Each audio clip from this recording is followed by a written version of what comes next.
folks, once again, it's Captain Boat Builder coming to you from the southeastern United States. It's overcast, it's cold. It's not really especially good weather for sailing, but it's great for working on the boats. This episode is number 6, and unfortunately, as boring as this may sound, we're just calling this painting the AMAS. I've been doing a lot of painting. Things are looking really nice. I hope you'll be able to get a few tips, some things that will help you with your own build. Also, right here in the beginning, we're going to have just a little section on some new information that I've learned is available from Chesapeake Lightcraft through their website. And it has to do with achieving a good waterproof, durable finish on your boat so that as the years go by, it will age beautifully. So again, we're just calling this Painting the AMAS, and stick with me. I hope you'll learn a few things.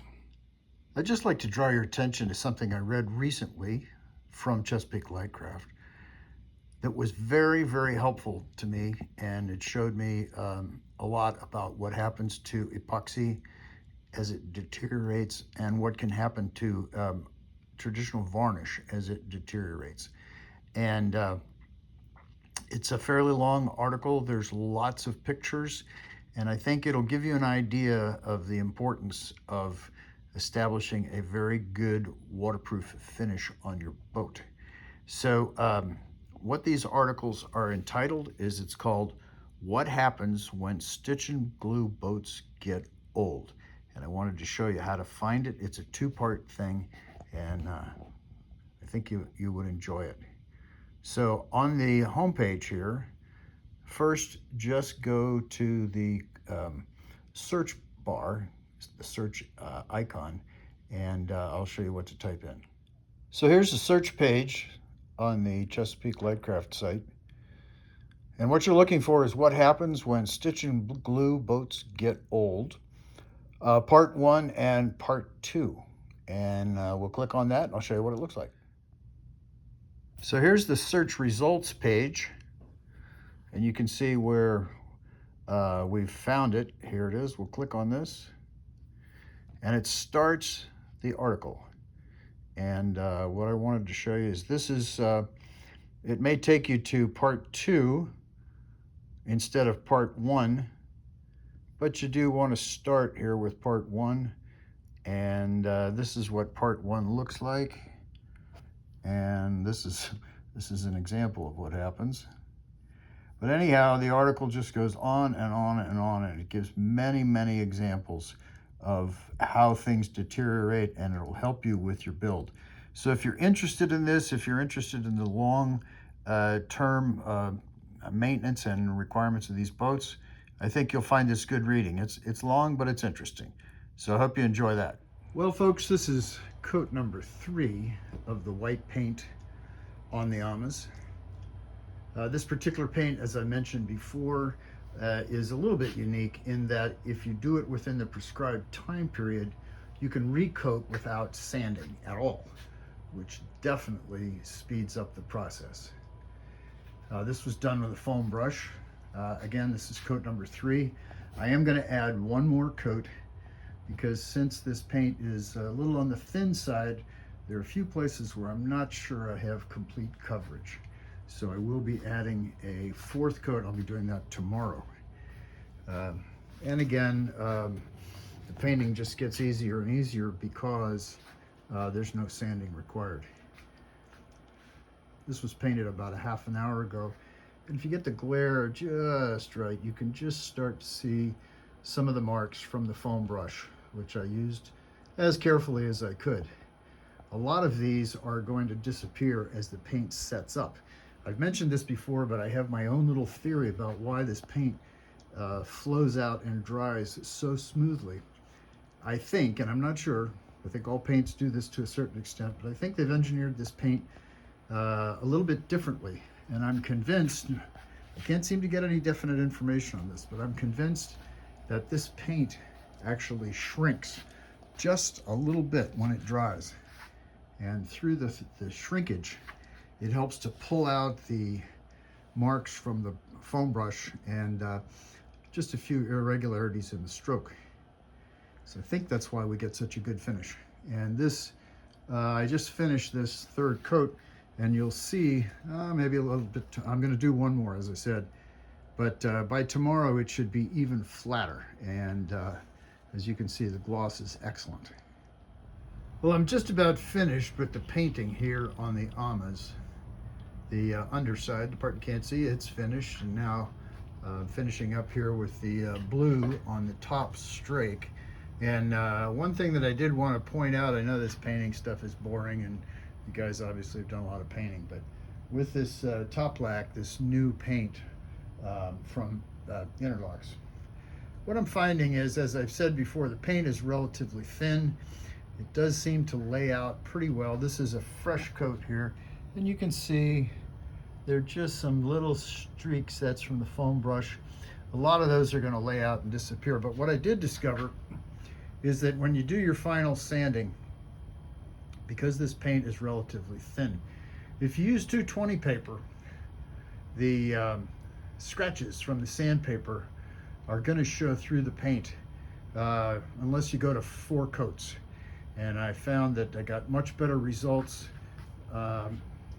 maybe sanding when I sanded the primer before I started putting on the layers of the top lack.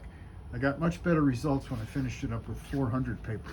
A lot less of the sandpaper scratches would show through on the paint. So that'd be my suggestion with this top lack, is after you get all the preparation done, finish the surface off with 400 paper and you'll get a much smoother coat. So another coat of paint here, another coat of blue, pull off the tape, and these will be done. And then I get to start the varnish, and that's what I really like. Here I've got the boat up on its side on a couple of horses. I'm repainting the blue part of the top sides. The original color, which I liked, is no longer available. So I've gone to a new color. This is what they call Lauderdale Blue. It's a little more intense. I'm going to be using this on the Viola 14 hull sides. That's what we're looking at now. This is the Viola 14. And I'm also going to be using it on the AMAS.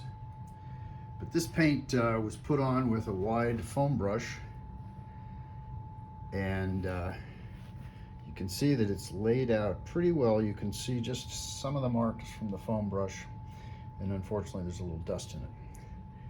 But it's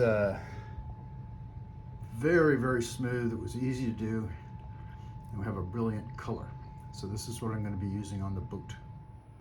Except for just a tiny bit of touch-up and more coats of varnish, the AMAS are now finished.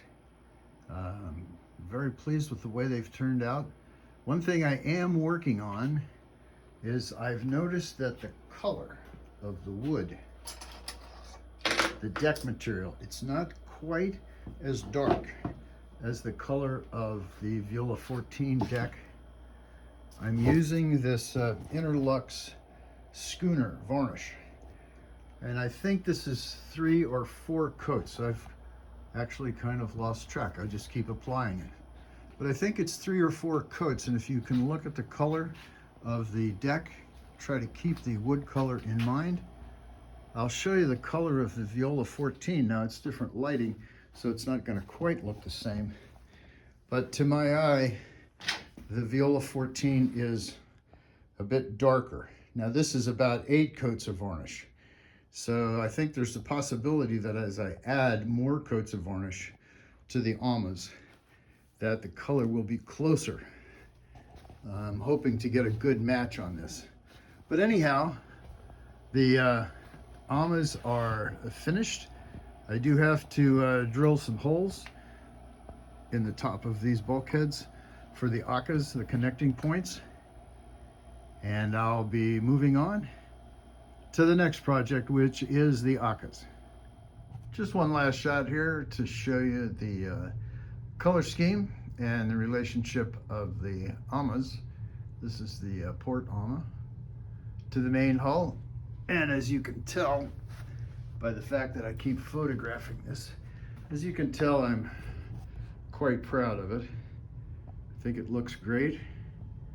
You can see the slight difference in the color of the deck. I think by the time I get more varnish on the AMAS, the color is going to be very close. As far as I know, it's exactly the same wood.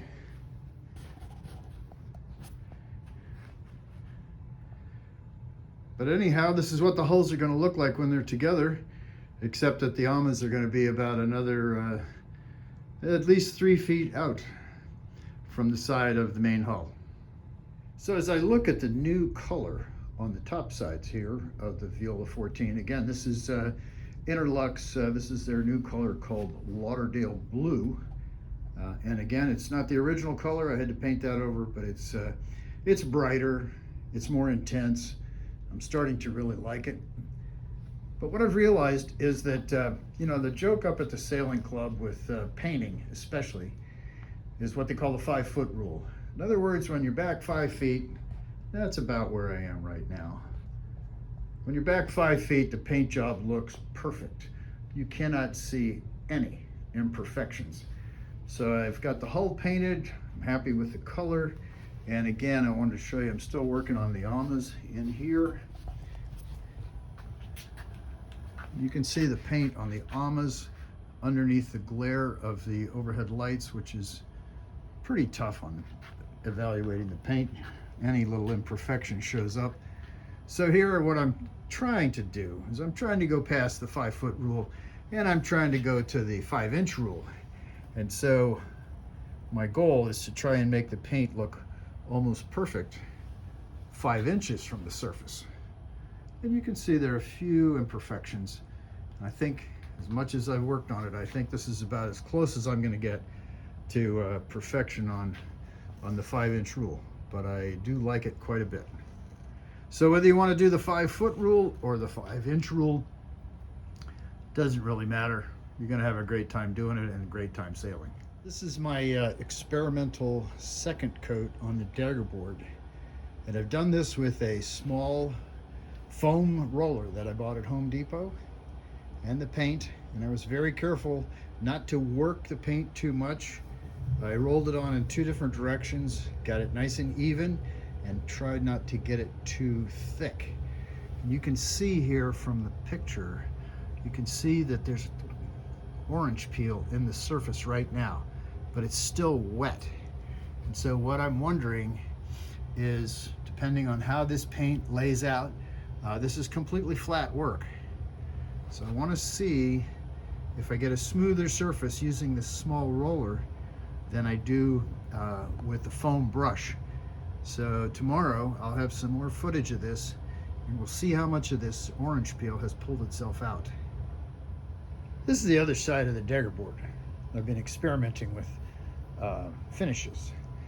This was done with a foam brush using the same paint, the top black gloss. If you look closely with the glare from the light above, you can see the little streaks from the brush. This is done about as carefully as I can possibly do it. We still have streaking, so I can't seem to figure out. I don't think I like the roller approach. I don't like that because I get the orange peel that you saw in the previous section. But now here with the foam brush, there are some streaks in the paint, and I think that's about as good as I can get it. Again, it does tone down after a while, and eventually the gloss in the paint will start to fade just a little bit, and it'll be even harder to see the imperfections. Well, folks, thanks for sticking with me today. I know this painting can be pretty boring. It is a very important part of the process in creating a beautiful boat. As we look ahead, I'm going to get away from the painting and the varnishing, and I'm going to be starting construction again. I'm going to be working on the ACAs, not the AMAS this time, but the ACAs. These are the long cross pieces that go across the boat and connect the 2 AMAs from one side to the other. So it's a new process I haven't done before, and I think you might find it just a little bit interesting. So thanks again for watching. We'll see you next time.